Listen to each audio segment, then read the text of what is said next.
Dassasaa Birruu, Baaroo Tumsaa, Elomoo Qilxuu, Jaarraa Abbaa Gadaa, Abishoo Garbaa, Hayilee Fidaa, Maannoo Mazannir, Hayila Maariyaam Gammadaa, Garasuu Dhukii, Asaffaa Shaaroo Nannii, Bakar Abdii, Caalii Shonee, Oliiqaa Dingilii fi Madii fi obbo Aqalaa Garbaa beellama mana murtii har'aa irratti osoo hin dhiyaatin marsaa lammaffaaf hafaniitii jiran. Obbo Jawaar Mohammadii fi obbo Aqalaa Garbaa beellama gaafa onkololeessa 24/2013 akka lakkoofsa Itoophiyaa mana murtii dhimma iyyannoo ogguraa qabeenya isaanirraa kan hafan yeroo ta'u ballamni iyyannoo sun sadaasa 24/2020tti jijjiiramee kan ture ta'us har'aa sababa rakkoo nageenya biyyattii mudateen mana murtiitti osoo hin dhiyaatin hafaniitii jiran. Hidhamtoonni siyaasaa Oromoo garee aangoo mootummaa gidduu galeessaa harkaa qabuun himatni shororkeessummaa irratti baname keessa gameessi siyaasaa Oromoo Obbo Jawaar Mohammadii fi itti aanaan durataa KFO obbo Aqalaa Garbaa sababa rakkoo nageenya biyyattii mudateen balaaf saaxilamuu dandeenya jechuun beellama mana murtii har'aa irraa hafuu isaanii fuulli barruu garee abukaattotaa ifoomseetti jira. Hidhamtoonni siyaasaa Oromoo sochii cimaa siyaasaa keessatti qaban irraa kan ka'e qaamota mootummaa keessa maadheeffatanii fi hawaasa keessa jiraniin miidhaan yoo nurra ga'e biyyattiin jeequmsa amma keessa jirtu irraa dandamachuu hin dandeessu jechuun dhaddachaa irraa hafaniitii jiran. Sababni biraa kan dhiyeessan hidhamtoonni siyaasaa Oromoo kun jeequmsa siyaasaa biyyattii keessatti dhalateen lolli yeroo dheeraaf biyyattii keessatti dorrobaa ture dhoowuu wajjin wal qabate osoo biyyattiin dhiigaa jirtu beellama ogguramuu qabeenya keenyaatiif dhaddacha irratti hirmaachuun nu rakkisa jedhaniiti jiran. Nuti kan jedhan hidhamtoonni siyaasaa Oromoo kunneen yeroo biyyattiin keenya dhimma bilbiltuu waraanaa kanaan muddamtee jirtu kanatti beekamtii fi dhagayamummaa keenyan hojii biyya diigumsaa irraa baraaruu irratti akka hin bobbaaneef mootummaan hiree nu dhorkatee hidhatti nu ogguruun dirree siyaasaa irraa waan nu fageesseef qaama furmaata waraana kanaa ta'uu dhabuu keenyan beellamicha caalaa yaaddoo guddaa nutti ta'ee jira jechuun dubbachuu isaanii gareen abukaattotaa hidhamtoota siyaasaa beeksisaniiti jiran. Kanaafuu osoo biyyattii baraarree nagaa fi tasgabbii argamsiisuu dandeenyu kana gochuu akka hin dandeenye daangeffamuu keenya hedduu nu yaaddesse jedhan. Nuti rakkoo hamaa biyyattiin amma keessatti kuftee jirtu qaama furmaataa ta'uu fi kanaafis qophii ta'uu keenya uummanni Oromoo akka nuuf hubatu jechuun dhaammachuu isaanii fuulli barruu garee abukaattotaa ifoomseetii jiran. Lolli torbee sadii caalaaf kaaba Itoophiyaatti deemaa jiru ammas akkuma itti fufetti jira. Lolli kun mootummaa federaalaa kan barree aangoo isaa dhumatee fi mootummaa naannoo Tigraay kan adda bilisa baasaa uummata Tigraay durfamu jidduutti cimee itti fufee jira. Lola kanaanis lubbuun namoota baay'ee yeroo galaafatamtu kanneen qe'ee fi qabeenya isaaniirraa buqqa'an baay'een ollaa Suudaan kan seenan 33,000 ol akka ta'e dhaabbanni dhimma baqattootaa irratti hojjetu UNHCR beeksisee jira. Muummichi ministeeraa barree aangoo isaa dhumatee Abiy Ahmed loltoonni naannoo Tigraay sa'atilee 72 keessatti harka akka kennatan yaamicha dhiyeessuun isaanii yaadatama. Pirezidaantiin naannoo Tigraay yaamicha Dr. Abiy Ahmed taasise kuffisuun falmii isaanii akka itti fufan dubbatan. Dabratsiyoon Gabra Mikaa'el mootummaan naannoo magaalaa Maqalee marsee jira jechuun ibsaa kennes haalaniitii jiran. Abiy ergaa miidiyaaf kenne keessatti waraanni mootummaa Maqalee marsee waan jiruuf magaalattii waan haleeluu deemuuf jiraattonni magaalattii kanneen 500,000tti tilmaaman akka of eeggatan akeekkachiisaniitti jiran. Miidiyaaleen biyyattii kanneen akka EBC fi FBC dabalatee miidiyaaleen mootummaa hundi loltoonni naannoo Tigraay sa'atilee 72 keessatti akka harka kennatan yaamicha dhiyaatee fi ture. Hedduun isaanii kallattii garaagaraatiin harka kennachaa jiru jechuun gabaasuu irratti argaman. Gama loltoota Tigraayin ibsi guyyaa kaleessaa bahee akka jedhutti lola kallattii sadiin banamin raayyaan ittisa naannoo Tigraay loltoota Abiyyi barbadeessuun injifannoon galuu hima. Dabratsiyoon ibsaa kennan keessatti mootummaan Maqalee marsee jira jechuun soba kallattii waraana sadii irratti injifatamuu isaanii dhoysuu fi jedhan. Bakkoota qaamonni lameen injifannoo itti himatan kana dhugaa isaa baruu fi maaltu akka tahaa jiru sababa karaa qunnamtiin hundi addaan citeef baruun rakkisaa ta'ee jira. Inni biraa miidiyaaleen biyyattii TPLF bu'uuraalee misoomaa kanneen akka buufata xayyaaraa Aksum mancaasu miidiyaaleen arraata mootummaa ta'an FBC fi EBC'n gabaasaatti jiran. Suuraaleen daandii naannoo buufata xayyaaraa kan qotamee jiru agarsiisu loltoonni naannoo Tigraay diiganii naannicha akka miidhaa jiran ibsuu irratti argamu. Lola waliinii kaaba Itoophiyaatti deemaa jiru kanaaf mootummoonni fi dhaabbileen idil addunyaa hedduun yaada araaraa kennataati jiran. mootummoonni gamtoomanii lolli kun rakkoo namoomaa walxaxaa akka fidu akeekkachiiseet jira. Gamtaan biyyoota Arabaa, biyyoota Afrikaa fi addunyaatti bilbiluun waraana kana akka dhaabsan gaafachaan jira. Torban kana keessa pirezidaantiin Afrikaa Kibbaa fi durataan gamtaa Afrikaa Siriil Ramaphosa haala lolli kun itti xumura argatuuf jaarsummaan akka ta'aniif pirezidaantota duraanii Afrikaa sadii muuduun ibsaniiti jiran. Haa ta'u malee Itoophiyaan yaada kana kuffisuun opereeshiniin kun dhimma keessoo fi seera kabachiisuuti jechuutti cichiteeti jirti. Oduma wal fakkaatuun dhaabbanni biyyoota gamtoomanii manni maree nageenyaa yeroo jalqabaaf lola naannoo Tigraay irratti har'a mari'achuuf jechuun BBC'n gabaasee jira. Mariin kunis gama intarneetiin kan mari'atamu yeroo ta'u mootummaan federaalaa meeshaalee gurguddoon fayyadamee magaalaa guddoo naannoo Tigraay Maqalee to'achuun dura aangoonni TPLF fi hidhattoonni isaanii saatilee 72 keessatti harka akka kennatan gaafachuun erga dhagahameen booda gama kaaniin humnoonni TPLF kutaa maakanaayizii waraana Itoophiyaa tokko barbadeessinee jirra jiru mirgaa fi naannoo keenya kabachiisuuf wareegama barbaachisu ni kafallaa jechuun ibsaatii jiran. Dhaabbanni biyyoota gamtoomanii mootummaan federaalaa magaalaa jiraattota walakkaa miliyoonaa qabdu Maqalee keessatti tarkaanfii fudhachuun dura lammiilee nagayaa akka eeggatu dhaameetii jira. Godina Oromoo Walloo keessatti hidhaa fi ajjechaan mootummaa barri aangoo isaa dhumateen raawwatamaa jiru akkuma itti fufetti jiraattonni. Haluma kanaan aanaa Adawaa Caffaa keessatti waraanni murnaa qeerroo Muhammad Ali Jaamu itti dhukaasuun lubbuu isaa galaafachuu jiraatan aanichaa tokko BBS'tti hime. Akka jiraatan aanichaa kunjootti waraanni murna humnaan biyya bulchaa jiru kanneen qaamota sadii irraa ta'an poolisii idilee raayyaa ittisa biyyaa fi humna addaa aanicha qubsiifame ganda keessatti dhukaasa banuun erga qeerroo Muhammad Ali ajjeesan booda dargaggoota sadii madeessaniiti jiran. Dargaggoota 10 gahan ammoo bakkichaa qabuun hanga ammatti eessa akka geessan wanni beekame hin jiru ja'a. Qeerroo Muhammad Ali dhalataa Arxummaa Fursii yeroo ta'u hawaasa aanichaa keessatti nama gootummaan beekamuu fi lola waggoota sadeen irraa humna addaa naannoo Amaaraa fi uummata Walloo jidduutti naannoo Haxaayetti gaggeeffamee ture irratti nama gootummaan lolee fi lolicha irratti harka keessa dhawumee wal'aanamaa ture ta'uu jiraatan Walloo kun dubbatee jira. Waggoota lamaan dabran kana keessatti humnoonni addaa kanneen qeerroo kana barbaadaa turuu fi innis miliqaa jiraata akka ture hima.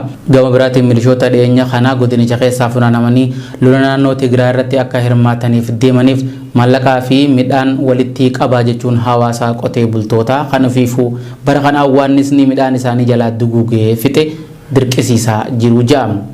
Walloo keessa qofaadha hamtuutu jira. Akkuma hiree Oromoonni Oromiyaa keessa bakkoota garaagaraatti isaan mudachaa jiru gaa'eedhaa fi ajjechaan akkuma dhufetti jira.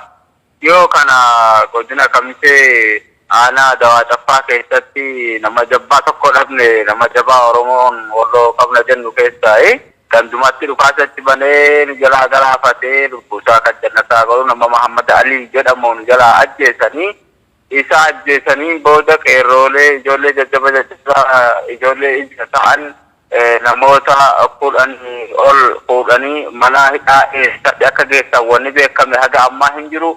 Fuudhanii dhabamsiisanii jiru. Akkasumas namoonni sadii maal keessa akka jiran hin beeknu garuu rasaasaan akka rukutaman quba qabna. Maal keessa akka jiranii fi lubbuun jiraachuu fi lubbuudhaan darbuu isaaniitu wanni beeknu hin jiru. Bakka itti hidhamanillee wallaallamee jira jechuudha. Ammas immoo uummata warra funaanamee deemamuu malee immoo ammaatis uummata qotee bulaan kun midhaan isaa hoomaa hawaannisaatiin nyaatamee dhumeeru kana. Hoomaa hawaannisaatu garmalee miidhee uummanni biyya alaalee kan gargaarsa isaaf godhamuu qaba. Gargaarsa isaaf mala jedheeti uummanni biyya alaa osoo waywaachaa jiru. As deebi'anii immoo uummata kanarraa uummatuma waan nyaatee bulu dhabe kanarraa dirqamaan maallaqaa fi midhaan walitti qabaa jedhaniiti qarshiillee walitti qaban dirqamaan qarshiis ni buusa midhaanis ni buusaa jechuudha. Uummanni uumaa tokko hin qabne kuni midhaan bakka isheen seeneeti baaseefaa midhaan walitti qabaa jiru jechuudha. Milishoota gara naannoo ol deeman kanaaf warra raayyaa ittisa biyyaatii fi lafa gidduutti lola gaggeeffamu kanaaf gargaarsa jedhanii midhaanis ni guurama, qarshiinis irraa guurama, dhiigni irraa guurama. Uummati kun akka hamaa keessa jira. Yoo kana dubbate waa tokko dubbannaan sababa kanaatiin ati ilaalcha TPLF qabda yookaan ilaalcha shanee qabda jedhameeti itti maxxanfamaa. Doorsisa akkasiitiin duguuggaa hamaa kabara kamiyyuu caala kayoomiyyuu caalaa akka hamaa keessa jira Oromoo Walloo. Ani dhaamti ani qabu namni du'uun ergaan oolle du'a seenaa qabu haa doonu duuni keenya seenaa qabeessa haa ta'u diina keenya qallabaa hin doonu tokkoon ajjeefamaan ittuma jira waan ta'eef Oromoon tokko jedhee ofirraa falmachuu qaba. Dhiiga isaa kaleessa warra xuuxaa beek har'a dhiiga isaa obaasuu hin qabu ofirraa waan qabuun bahee sagalee tokkoon haa mormannu. Baha Oromiyaa magaalaa Wadaa keessatti labsiin qeerroo xumura gabrummaa jechuun labsame haala gaariin hojiirra oolaa jiraachuu qeerroon Awwadaa irraa dubbifne BBS itti himeetii jira. Awwadaa fi naannoon ishii labsii qeerroon labsee hojiirra oolchaa jiraachuu fi qeerroon Awwadaa kun kan hime konkolaattonni magaalaa seenanii fi baanisiin jiranii je. Dabaluunis daandilee magaalaa godina Harargee bahaa wal qunnamsiisan cufaa ta'uu kan ibsu qeerroon kun konkolaataa oggura cabsee irratti tarkaanfiin fudhatamaa akka turellee hima. Kanneen mallaqaaf jecha oggura cabsan akeekkachiifni dhumaa itti kennamaa jiraachuullee dubbata. Gama biraatiin halkan edaa qeerroowwan magaalaa Wadaa hiriira mormii gaggeessuun akka karaa guddatti hin baane waraanaan dhorgamne kan jedhu qeerroon Wadaa kun hiriira mormii halkan edaa gaggeeffame irratti reebicha waraana murnichaatiin dargaggoonni lama miidhamuu kan himu namni kun kanarraa kan hafe halkan guutuu daandii karaa gandaa himariin magaalattii seensisuu irratti dhaadannoolee garaagaraa dhageessisuun dhaadachaa bullee jira. Oduma wal fakkaatuun aanaa dirree xayyaaraa keessatti halkan edaa hiriirri mormii gaggeeffamaa buluu qeerroon gara siraa dubbifne tokko BBS itti hime. Humni addaa fi milishaan aanaa dirree xayyaaraa dargaggoota reebuun maletti baay'inaan qabanii garii aanaa dirree xayyaaratti kaan ammoo magaalaa Hararitti kan argamu mana hidhaa Mamraa Jaamutti guuraa akka jiran BBS itti himan. Labsii xumura gabrummaa sirna bulchiinsa Abiy Ahmed irratti labsame godina Arsii lixaa magaalota akka Adaabaa, Dodolaa, Shaashamannee, Hasaasaa, Ajjee, Nansaboo keessatti guyyaa afuraffaa isaa qabatee oolee jira. Qeerroon godina Arsii lixaa magaalaa Adaabaa waamicha qeerroo guutuu Oromiyaatiif gabrummaa xumura itti gochuuf yaamame hojiirra oolchuuf guyyaa afuraffaa isaa qabatee jira. Labsii kanaan konkolaataan sochii geejjibaa kan dhaabe yeroo ta'u daandilee aanaa Adaabaa seensisanii fi baasan cufaa oole. Magaalota ollaa Adaabaa jiran kanneen akka Shaashamannee, Dodolaa, Ajjee, Hasaasaa fa'aa keessatti labsiin xumura gabrummaa kun hojiirra oolaa jira. Jiraataa magaalaa Adaabaa irraa dubbifne tokko akka jedhutti labsiin xumura gabrummaa marsaa kanaa magaalaa Adaabaa keessatti haala bareedan hojiirra kan oolaa jiru yeroo ta'u konkolaattota oggura cabsanii baan irratti tarkaanfiin fudhatamaa jira. Guyyaa har'aa ammoo konkolaattonni muraasni oggura cabsanii magaalaa Asaallaa irraa kan seenan yeroo ta'u kanas to'annee jirra ja'a. Ana Adaabaa ganda haqoo har'a keessatti qeerroon bifa qindaa'aan daandii cufuun konkolaattonni akka hin sochoone taasisanii jiran kan jedhu maddeen keenya kun akka waliigalatti labsii kana kabajuu irratti abbootii qabeenyaa konkolaataa isaanii dhaabanii falmataa jiranis galatoomfatee jira. Haalli marsaa kana baay'ee kan nama boonsudha. Xinnoo namoonni labsii qeerroo cabsanii deemanillee konkolaataan tokko hin jirani. Garuu ammoo konkolaataan deemgiddaa fi kalee bahe konkolaataan hin jiru martisaatu kan labsii qeerroo cabsee jedhe martinuu adabbii isaanii harkatanii jirani. Biyya har'aa ammoo konkolaataan tokko kan bahu jira kan gara Asallaa irraa dhufu jechuudha. Karaa saniin xiqqoo banaan hin jira. Karaa san akka qeerroon gara gama saniin akka nurraa cufan dhaamsa dabarsatu feena. Inni lammaffaa ammoo milishaan gandaa qeerroo baay'ee miidhaa jiranii, qeerroo baay'ee tumaa jiranii. Akkasuma gaafa jalqabaa aanaa Adaabaa ganda haqoo kaarraa jedhamtu ganda qeerroon haalaan irraa hidhaman san jechuudha. Magaalaa sanii irraa karaan achiin seensisu guyyaa sanbataa san gabaa guddaa Adaabaa ture. Konkolaataan akka achiin baane adabbii jabduu fudhatanii jiran jechuudha. Baay'ee waan nama boonsu jechuudha. Saniif qeerroo haqoo baay'ee galtoomaa ulfaadhaa jedhaanii asiin ijoollee akka aanaa Adaabaatti qeerrota jiran baay'ee ittiin boona. Akka waliigalaatti uummanni ammoo labsii kana ammoo kabajuu irratti keessattuu abbootiin qabeenya konkolaataa fi mana kaawwatanii wajji jiranii sanniin galatoomaa jecha. Mootummaan Itoophiyaa caaluu ajjeesee Jawaar Mohaammed mana hidhatti balbala itti cufee gabrummaa jalatti nu deebisuuf hojjechaa jira. Kun ammoo hin milkaa'u kan jedhu qeerroon kun waraana kaaba Itoophiyaatti taasifamaa jiru wal qabatee dhaamsa uummata Oromootiif dhaameen hireen waraanaa baname kanatti fayyadamuun uummanni Oromoo ofitichee qabsoo finiinsuu qaba. Yeroo ammaa kan Oromiyaa keessa kan jiru baay'inaan milishaa gandaati. Milishaan gandaa ammoo qabsoo nuti taasifnu to'achuu hin dandeessu jee. dabaluun kan jee jiraatan aanaa daabbaa kun mootummaa dhiiga artisaa Haacaaluu Hundeessaa fi qeerroo kumaatamaatiin taphataa jiru kana carraa kanatti fayyadamee buqqisuu qabna lolli kun nun ilaallatu garuu ammoo hiree kanaan bulchiinsa biyyi kana diiguu dandeenya jechuun uummata Oromootiif dhaameetii jira. Godina Harargee lixaanaa meesoo magaalaa Saboo keessatti erga waraanni magaalattii keessa qobsiifame miidhaa walirraan ga'an booda haalli magaalattii yaaddoo nageenyaa cimaa keessa galtee jira jedhan. Waraanni magaalattii keessa qobsiifame halkan manneen jiraattota saba tokko malee seenuun meeshaa waraanaa fidaa jechuun jiraattota hiraarsaa jiraachuu qeerroon magaalaa Saboo irraa dubbifnee BBS'tti himee jira. Magaalaan Asaboot waraanaan marfamtee waan jirtuuf dargaggoonni magaalattii keessatti argaman reebichaa fi hidhaan waan itti hammaateef irreedduun isaanii baqatanii magaalattii gad dhiisanii jiranii jira. Galgala sa'aatii 12 booda gadi bahuun hin danda'amu kan jedhu namni kun haalli kun aanaalee akka Meesoo fi Ciroo keessatti wal fakkaataadha jira. Kanaaf uummanni Oromoo abdii kutachuu hin qabu mootummaa gabroonfataa kana ofirraa kaasuuf tokkummaan qabsaa'uu qaba jee.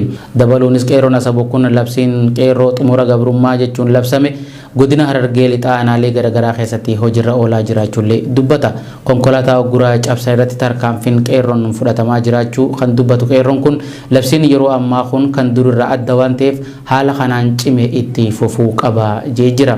Egaa haalli magaalaa guddatee jiru haala yaaddeessa guyyaa uummanni waraanaadhaa boombii walitti darbee uummata shiran ta'an irratti ta'ee isinitti waan kana meeshaa sana keessa jira baasa jedhanii erga guyyaa sana irraa ta'e namni keenya magaalaa Saboo keessatti darbanii tokkollee hin jiru. Hawwanii fi xixiqqoo malee tokkollee hin jiranii namni biyyaa yaa'ee jira. Sirni sirnuma darbiitti deebi'ee namni immoo dhiiraa qabu ilmoo ofii sana narraa deemee biyyarraa jee ilmoo ofii sana irraa oofaa jira biyyarraa. Sirni kun sirna darbii wajjin garaagarummaa tokko hin qabu. Magaalaa Saboo keessatti dhiirri tokkollee ammaan tanaan hundinuu bakka naannoo ollaadhaa darbee kana jiranii isanii magaalaan waraana qofaan yeroo sana waraana qofaatu bobbee gala malee namni nagaan bobbee galuu dadhabee jira. Kanaafuu haalli magaalaa Saboo keessa jiru haala yaaddeessaadha. Wanni kun bakka hunda jira yeroo haala yaaddeessaa jira. Mootummaan kun akka uummanni Oromoodhaa qabsoo irraa abdii fudhatuudhaaf gocha suukanneessaa uummata Oromoo irratti raawwataa jira. Kanaaf uummanni Oromoo wantoota akkanaa kana ilaalee abdii fudhachuu hin qabu. Oduu keenya xumuraatiin filannoo pirezidaantummaa USA kan mo'atan Joo Baayiden masaraa galuu akka danda'aniif adeemsi coomsaa aangoo akka eegalu pirezidaantii Tiraampiin walii galan. Tiraamp eejensii federaalaa wal harkaa fuudhinsa aangoo olaantummaan hoogganu waan isarraa eegamu hojjechuu qaba jechuun dubbatan. Haa ta'u malee ammas filannoo kanaan injifatamuu isaanii irratti mormii qaban ibsuu akka itti fufan himan. Eejensii federaalaa coomsa aangoo Ejensiin federaalaa ce'umsa aangoo raawwatu General Service Administration Baayiden injifataa filannoo kanaa ta'uuf beekamtii kennee jira. Gareen Joo Baayiden adeemsi ce'umsa aangoo ifatti eegalutti gammaduu ibsee jira. Baayiden amajjii 20 pirezidaantummaa USA ta'anii waadaa ni galajameetii eegama. Murteen har'aa danqaalee biyya keenya mudatan kan akka weerara COVID-19 to'annoo jala oolchuuf diinagdee bayyanachiisuu irratti akka hojjennu tarkaanfii guddaa tokkodha jedhe gareen Baayiden ibsaa baasen. Baayiden guyyaa kaleessaa imaammata haajaa alaa fi nageenyaa irratti namoota isaa Sasaabirruu Baarootumsaa Elomoo Qilxuu Jaarraa Abbaa Gadaa Abishee Garbaa Haayilee Fidaa Nannoo Mazannir Haayila Maariyaam Gammadaa Garasuu Dhukii Asaffaa Shaaroo Nannii Batar Abdii Caalii Shonee